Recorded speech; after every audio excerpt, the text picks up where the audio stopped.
ওর সম্পত্তি গ্রাস করবার জন্য তুই কেন ওকে ট্র্যাপ করেছিস?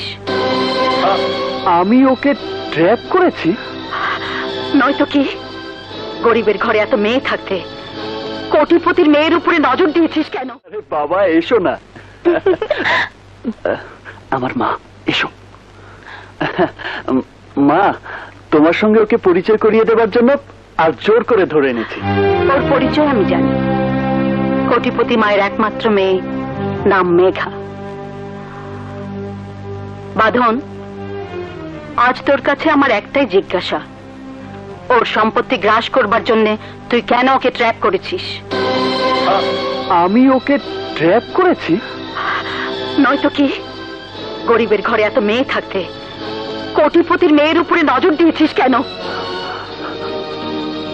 মা, কত টাকা পেলে তুই মেঘাকে ছেড়ে দিবি?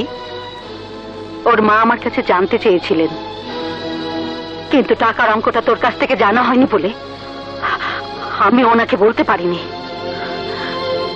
মেঘার মা এখানে এসেছিলেন? তোর মতো রাহু যাতে মেঘাকে গ্রাস করতে না পারে তার ব্যবস্থা করতে উনি এসেছিলেন। মেয়ের ভালো চাওয়া কোনো অপরাধ নয়, অপরাধ কাউকে ছোট করা। আমি যদি আগে জানতাম তোর জন্য আমাকে এত অপমানিত হতে হবে, তবে এত দুঃখ কষ্ট সহ্য করে তোকে এত বড় করতাম না। বড় হয়ে অমানুষ বিচারলে সবার করুণার অনুগ্রহ নিয়ে ভিক্ষে করে তোকে পড়াতাম না, মানুষ করার চেষ্টা করতাম না।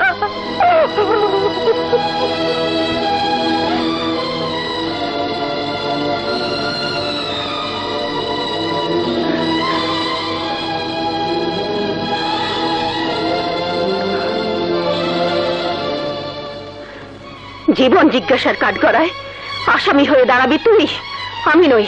ভালোবাসলে আসামি হয় না, ভালোবাসা কোনো অপরাধ নয়। অপরাধী সে যে নিজের সামাজিক অবস্থানের কথা ভাবে না, ভাবে না বাবা মায়ের সম্মানের কথা, দায়িত্বহীনের মতো ভাবে না সংসারের দায়িত্ববোধের কথা। তুমি যদি নিজের সামাজিক অবস্থানের কথা ভাবতে তবে কারো বাড়ি বয়ে গিয়ে অপমান করে আসতে না। তুমি যদি নিজের সম্মানের কথা ভাবতে তাহলে কাউকে অন্যায়ভাবে অসম্মান করতে না। দায়িত্ব জ্ঞান যদি তোমার থাকতো তবে আজ আমাকে চরম অপমানিত হতে হতো না। আমি বাঁধনকে ভালোবাসি, বাঁধন আমাকে ভালোবাসে। অন্যায় হলে আমার হয়েছে, অপরাধ হলে বাঁধনের হয়েছে। সেই অপরাধে বাঁধনের মাকে অপমান করে তুমি অন্যায় করেছো। আজ আমার ভাবতে কষ্ট হচ্ছে, সত্যি কি তুমি আমার মা? তোমার গর্ভে আমার জন্ম হয়েছে ভাবতে আমার ঘৃণা হয়।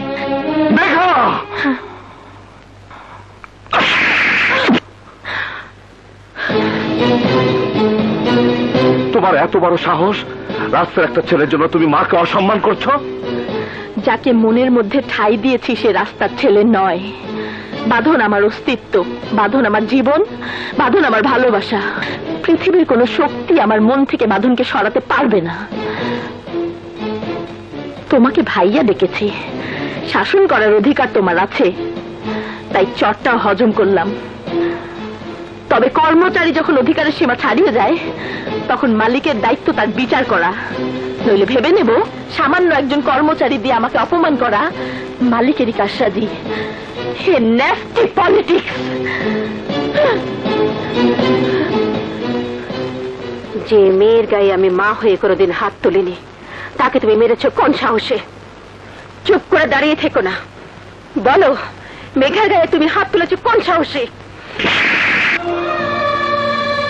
এক্ষুনি এই মুহূর্তে তুমি আমার চোখের সামনে থেকে চলে যাও।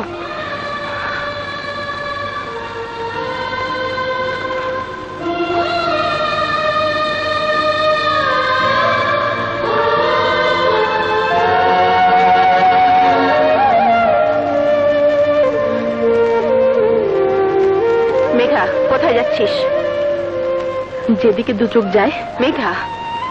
হ্যাঁ মা, যেখানে আমার কোনো দাম নেই, যেখানে মানুষের কোনো সম্মান নেই, যেখানে বাঁধনের স্বীকৃতি নেই, সেখানে থাকা আমার পক্ষে সম্ভব নয়। মেঘা, মেঘা।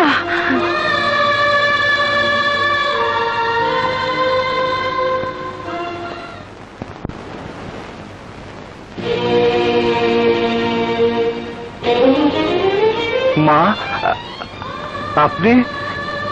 মা বলে ডাকিস, অথচ মায়ের কান্না উপেক্ষা করে মায়ের উপর রাগ করে চলে এলি। আমি তো চলে আসতে চাইনি মা, চলে যেতে আপনি আদেশ করেছেন তাই। আমার মুখের কথাটা কি সব? বেশ, আমি অন্যায় করেছি, তোর কাছে ক্ষমা চাইছি। না মা না, এই হাত শুধু সন্তানের মাথায় হাত রেখে আশীর্বাদ করার জন্য, সন্তানের কাছে ক্ষমা চাইবার জন্য নয়। তাতে সন্তানের আয়ু কমে যায়, অমঙ্গল হয়। মা চিরদিনই সন্তানকে আশীর্বাদ করে, সন্তানের মঙ্গল কামনা করে, কিন্তু দুঃখ হয় তখনই যখন সন্তান মাকে ভুল বোঝে। ভুলের বোঝা অনেক বেড়ে গেছে বাবা। মেঘা বাড়ি ছেড়ে চলে গেছে। বাড়ি ছেড়ে চলে গেছে? হ্যাঁ বাবা, আমার ঘরের সম্মান আমাকে ফিরিয়ে দাও, তোমার মায়ের সম্মান বাঁচাও। মা, আমার একটা অনুরোধ, মেঘার ভালোবাসাকে মেনে নিন, দেখবেন সব ভুলের অবসান হয়ে গেছে। অসম্ভব, এই অনুরোধ তুমি আমাকে করো না বাবা। আমি জেনে শুনে একটা নষ্ট চরিত্রহীনা ছেলের হাতে আমার মেয়েকে তুলে দিতে পারি না। তুমি আমাকে কথা দাও বাবা, ওই জোচ্চর মিথ্যেবাদী বাঁধনের হাত থেকে তুমি আমার মেঘাকে বাঁচাবে। বেশ, তাই হবে মা, আমি কথা দিলাম।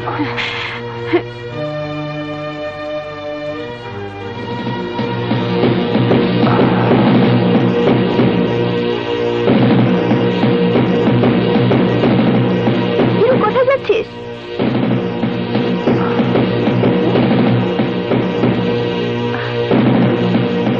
যে বাড়িতে আমার মনের দাম নেই, সে বাড়িতে আমি আর ফিরে যাব না। ছেলে মানুষই করো না মেঘা, চলো চলো। না। আরে বাবা চলো, এসো। আরে আপনি?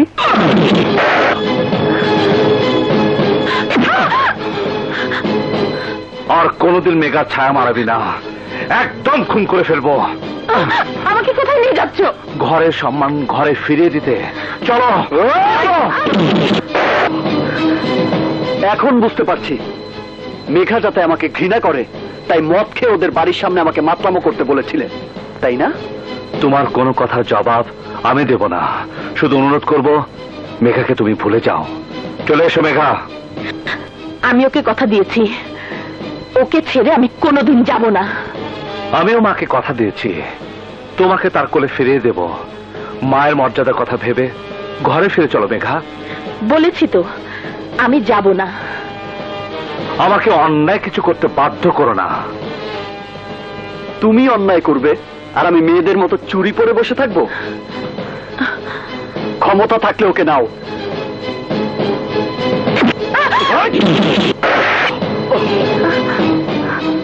কামান কামান কামান কামান।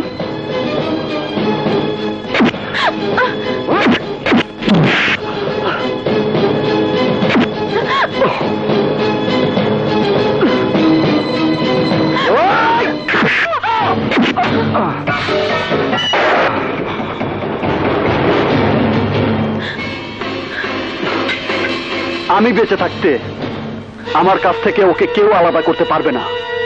তুই বেঁচে থাকতে যখন মেঘাকে আলাদা করা যাবে না, তখন আমাকে তোর মরণের ব্যবস্থা করতে হবে।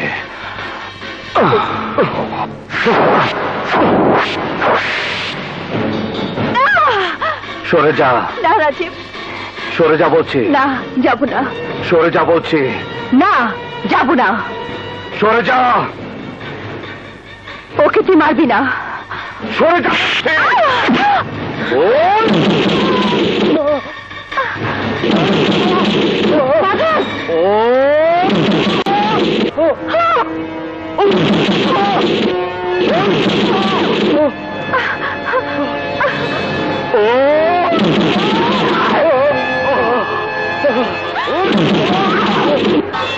উকিল সাহেব,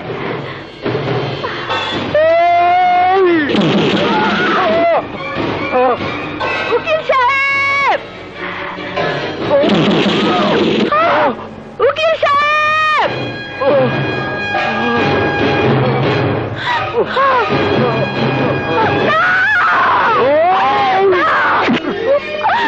ওকে মেরে ফেলো না, ও মরে গেলে আমিও বাঁচবো না, আমিও মরে যাব। তুমি একদিন আমাকে কথা দিয়েছিলে, বোনের দাবি নিয়ে আমি যা চাইবো তাই তুমি আমাকে দেবে। আজ আমি তোমার কাছে বাঁধনের প্রাণ ভিক্ষে চাইছি, বিনিময়ে তুমি যা বলবে আমি তাই শুনবো, তবু ওকে তুমি মেরে ফেলো না। আমাকে কথা দাও, বাঁধনকে তুমি ভুলে যাবে। হ্যাঁ, আমি কথা দিচ্ছি, আজ থেকে আমি কোনোদিন ওর কাছে আসবো না, ওকে ভালোবাসবো না, ওর ডাকে আর কখনো সাড়া দেব না।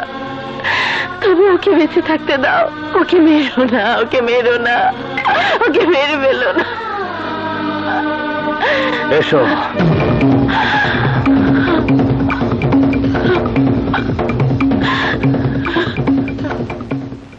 বাঁধনকে মেরেছে কেন? কি অপরাধ ওর? মেঘাকে ভালোবাসার অপরাধে, মেঘাকে আপন করে বুকে টেনে নেবার অপরাধে, নিষ্পাপ দুটি মন দেয়া নেয়ার অপরাধে। কি বলছো তুমি? নিজের চোখে না দেখলে বিশ্বাস করতে পারতাম না পবিত্র এক ভালোবাসার শাস্তি এত কঠিন, এত নির্মম হয়।